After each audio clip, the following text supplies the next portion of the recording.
قبل ما تفرجوا الفيديو خوتي ما تنساوش تابونيو في لاشين وتفعلوا الجرس باش يوصلكم كامل جديد من عند قناة ميديا ديزاين. السلام عليكم متابعينا الكرام، خوتي جيناكم في فيديو جديد. في هذا الفيديو راح تشوفوا خوتي كيف ردت الجزائر على مجلس الامن فيما يخص القضية تاع الصحراء الغربية. كيما على بالنا يا خوتي انه النظام الفاشل المتهالك المخزن حابين يدخلوا الجزائر في معمعة على اساس انها طرف مباشر في هذا النزاع. قبل مشاهدة هذا الفيديو كالعادة خوتي وصلوا 4000 لايك ومرمدوا المخازنة في التعليقات، بهدلوهم يا خوتي. نخليكم مع الفيديو. قال عمار بلاني المبعوث الخاص للمغرب العربي والصحراء الغربية في الجزائر قال في تصريح لوكالة الأنباء الجزائرية الرسمية، قال اليوم الجمعة إن بلاده أبلغت مجلس الأمن الدولي انسحابها من المشاركة مما يسمى المائدة المستديرة للمفاوضات بين المغرب وجبهة البوليساريو حول الصحراء بصفتها عضوا ملاحظا. ولم يصدر تعليق فوري من الأمم المتحدة أو المغرب حول الإعلان الجزائري حتى الآن. ويأتي هذا التطور بالتزامن مع تصاعد توتر بين المغرب والجزائر بعد إعلان الأخيرة قطع العلاقات مع جارتها نهاية شهر أغسطس الماضي جراء ما سمته آنذاك حملات عدوانية متواصلة ضدها، فيما وصفت الرباط المبررات بالواهية. حول هذا الموضوع معنا من الجزائر العاصمة فيصل مطاوي مراسل إذاعة مونتي كارلو الدولية. فيصل مساء الخير. هل تحدث عمار بلاني عن السبب الذي دفع الجزائر للانسحاب من هذه المائدة المستديرة؟ نعم، السيد عمار بلاني المبعوث الخاص للمغرب العربي وقضية الصحراء الغربية قال في تصريح لوكالة الأنباء الجزائرية إن الجزائر لم تلتزم أبدا بأن تكون جزءا من هذا الذي يسمى بصيغة المائدة المستديرة، لأن الجزائر تعتقد أن هذه الصيغة بعيدة كل البعد على أن تكون الحل المثالي لملف الصحراء الغربية، بل أصبح كما أضاف أمرا عكسيا منذ أن قرر المغرب كما قال بطريقة غير مسؤولة ولا نزيهة استخدام هذه الصيغة كمحاولة يائسة للتهرب من طابع تصفية الاستعمار لقضية الصحراء الغربية وتقديمها على أساس أنه صراع إقليمي ومصطنع تكون الجزائر طرفا فيه. وكانت الجزائر في وقت سابق وإلى عدة مرات قالت إن ملف الصحراء الغربية يتعلق بملف تصفية الاستعمار في إفريقيا، وهو مطروح أمام اللجنة الرابعة للأمم المتحدة. سيد بلاني قال أنها أبلغت رسميا المجلس الأمن عن طريق ممثلها في الأمم المتحدة لرفضها لهذه الصيغة. وسيد بلاني ذكر أن على مجلس الأمن في الوقت الحالي أن يتعامل مع القضية الصحراوية بمسؤولية، لأن الوضع أصبح خطير كما أضاف. لماذا؟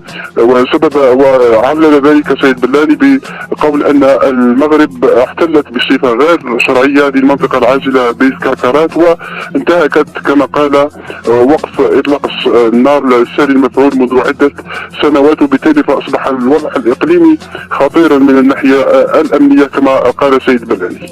طيب، هل نعلم إن كانت الجزائر قد تلقت ردا من الأمم المتحدة على قرار الانسحاب؟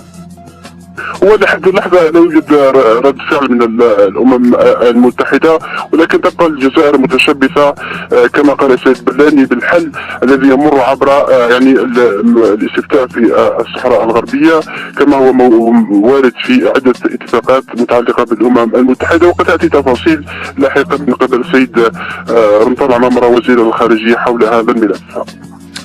أشكرك على هذه التفاصيل.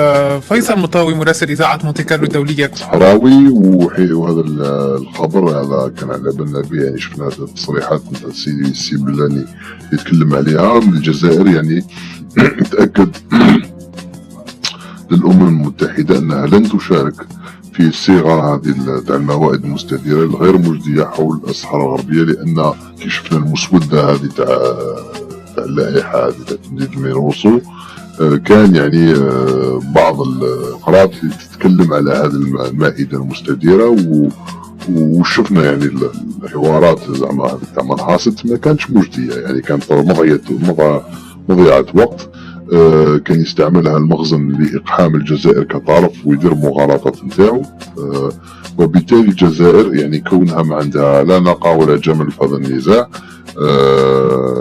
رفضت رفض يعني تام وأنها يعني تدخل في هذا المسرحيه اللي ما عندها حتى فايده. وعلى كل فكره حتى الاخوه يعني في البوليساريو ما راهمش يعني ما همش حابين يكون فيه يعني هذا الموائد المستديره، لانها بينت انها يعني ذريعه يستعملها يعني المروك لمغالطه الراي العام الدولي، وايضا للتماطل. هذا ما كانوا مضيعه الوقت.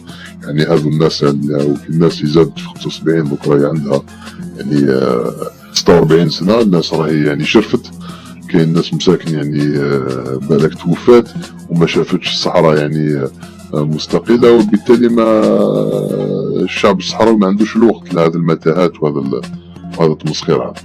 وشفنا يعني شفنا ان الوفد الجزائري يعني في نوفمبر جدد يوم امس يعني الخميس قال لك ان الصيغه هذه الموائد المستديره لاستئناف المفاوضات حول الصحراء الغربيه، والتي يشير اليها مشروع لائحه حول تمديد المينوسو، وهي غير مجديه.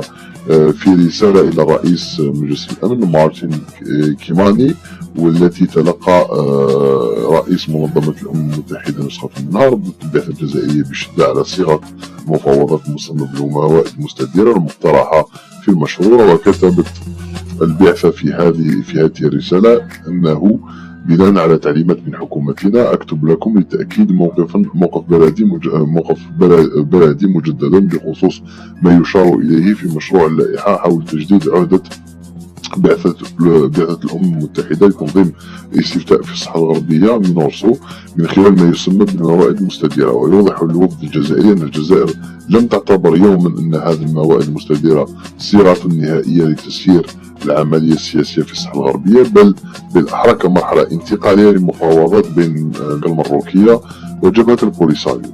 وأوضح الوفد أن المواد المستديرة أثبتت عدم فعاليتها، كما أنها غير مجدية بحكم استغلالها من طرف السلطات المروكية للتهرب من مسؤولياتها وتشويه واقع النزاع في الصحراء الغربية كمسألة تصفية استعمار. وتنبه البعثة الجزائرية بأن الجزائر لن تشارك بأي حال من الأحوال في هذه الموائد، مجددة التزامها بدعم جهود الأمين العام للأمم المتحدة لأجل بعث المفاوضات المباشرة بين طرفي النزاع جبهة البوليساريو والمروك. وأكدت البعثة أن الجزائر ترفض بشدة أي إشارة إلى التزام ما باسمها المشاركة في هذه الموائد المستديرة، غير أنها تبقى حازمة في دعم جهود الأمين العام للأمم المتحدة ودعوته أعضاء مجلس الأمن إلى تشجيع المروك وجبهة البوليساريو على الانخراط بنية حسنة ودون شروط في مسار سياسي. وطلبت البعثة في الأخير السيد مارتن كيماني بعرض هذه الرسالة على أعضاء مجلس الأمن لإعلامهم بموقف الجزائر. في 12 أكتوبر الجاري أوضح المبعوث الخاص المكلف بقضية الصحراء الغربية وبلدان المغرب العربي عمار بلاني في تصريح لؤجة أن صيغة الموائد المستديرة لم يعد لها جدوى، باعتبار أن هذه الصيغة قد تجاوزها الزمن بنتيجة استغلال الطرف المروكي للمشاركة الجزائرية في الموائد السابقة لترويج كاذبا بأن بلدنا طرفا في النزاع الإقليمي. وذكر بأن جميع لوائح مجلس الأمن قد حددت بوضوح طرفي النزاع أي البوليساريو والمهلكة المروكية.